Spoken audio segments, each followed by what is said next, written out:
আউযু বিল্লাহি মিনাশ শাইতানির রাজিম বিসমিল্লাহির রহমানির রহিম। সম্মানিত বন্ধুরা, সবাই কেমন আছেন? আলহামদুলিল্লাহ, আমি আল্লাহ তাআলার অশেষ রহমত এবং আপনাদের অনেক অনেক দোয়ায় অনেক ভালো আছি। তো বন্ধুরা, আপনারা জানেন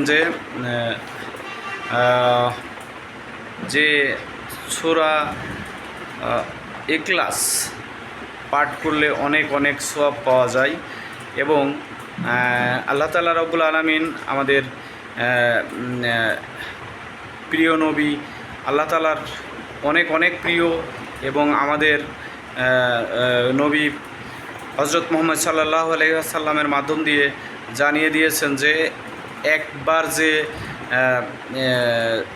সূরা ইখলাস পাঠ করবে তার জন্য কোরআন শরীফের পবিত্র কোরআন শরীফের 3 ভাগের 1 ভাগ পড়ার সওয়াব দিবেন এবং 3 বার যদি কেউ পাঠ করেন তাহলে তাকে পুরা কোরআন শরীফ পড়ার যে সওয়াব আছে সেই সওয়াবটা তার আমলনামায় লিপিবদ্ধ করে দেবেন মহান রব্বুল আলামিন।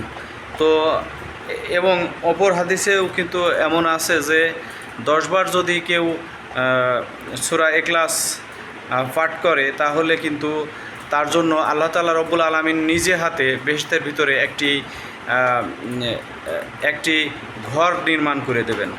তো বন্ধুরা, সূরা ইখলাস তো এইটি আগে পাঠ করে নিই, তারপর আবার এখান থেকে যোগ করব ইনশাআল্লাহ। আউযু বিল্লাহি মিনাশ শাইতানির রাজিম বিসমিল্লাহির রহমানির রহিম। কুল হুয়াল্লাহু আহাদ আল্লাহুস সামাদ লাম ইয়ালিদ ওয়া লাম ইউলাদ ওয়া লাম ইয়াকুল লাহু কুফুয়ান আহাদ। সাদাকাল্লাহুল আলিয়্যুল আযীম। তো বন্ধুরা, এতটুকু সূরা এটি পড়লে এত যদি সওয়াব হয়, তাহলে যেহেতু আমরা মুসলমান, আল্লাহ তাআলা রব্বুল আলামিন যে সকল প্রশংসা পাওয়ার এবং আল্লাহ তাআলা রব্বুল আলামিন যে আমাদের সবার রব, তো আমরা এই কথা যেমন মেনে চলি, রাসূলুল্লাহ সাল্লাল্লাহু আলাইহি সাল্লাম তার প্রেরিত বান্দা ও রসুল আমরা মেনে চলি, এজন্য আমরা তার প্রত্যেকটা বিধান মেনে চলব।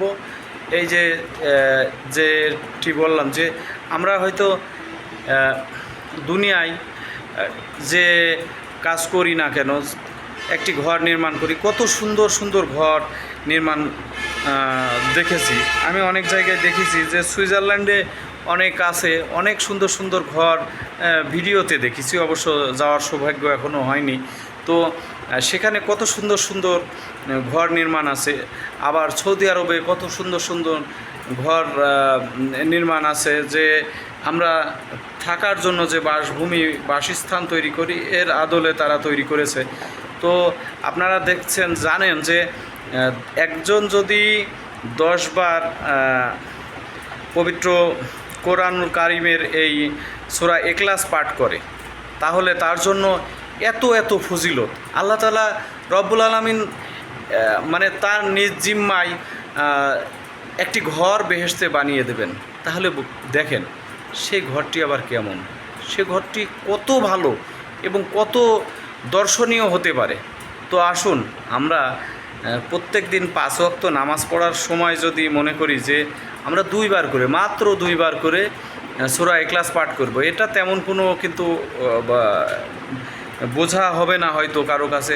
আপনারা ইচ্ছা করলে তার চেয়ে বেশিও কিন্তু পাঠ করতে পারেন। আমি মাত্র 2 বার পাঠ করে আল্লাহ তাআলা রব্বুল আলামিন ঘোষিত সেই বেহেশতের বাড়িটি আমরা যেন প্রতিদিন অন্তত 1টি 2টি বা 5টি 10টি করে আমাদের আমলনামায় নিয়ে নিতে পারি, সেইভাবে আমরা যেন আমাদের নিজেকে পরিচালিত করি এবং সূরা ইখলাস পাঠে যেন আমরা বেশি বেশি মনোযোগী হই, এই আশাবাদ ব্যক্ত করে এবং সূরা ইখলাস আরও বেশি বেশি পাঠ করব এই আশাবাদ ব্যক্ত করে আমি মোহাম্মদ মুস্তাফিজুর রহমান এলবি লিটন আপনাদের থেকে বিদায় নিচ্ছি।